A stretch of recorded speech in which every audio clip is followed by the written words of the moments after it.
पंढरपूर तालुक्यातील चळे येथील वीज वितरणचा गजब कारभार सुरू असून शेतकऱ्यांना शेतीसाठी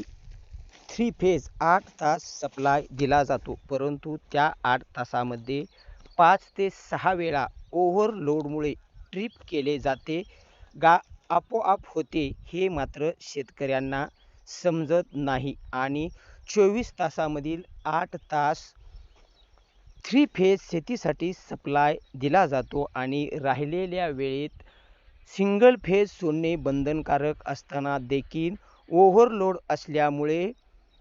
चळे येथे 16 तास लोडशेडिंग केले जात आहे. आणि यामुळेच आता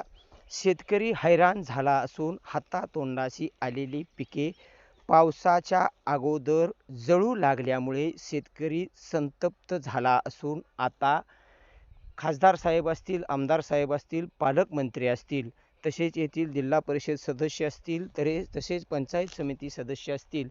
यांना वारंवार सांगून देखील या प्रश्नावरची तोडगा निघत नसल्याने चळे येथील शेतकरीच आता आक्रमक झाला असून त्यांनी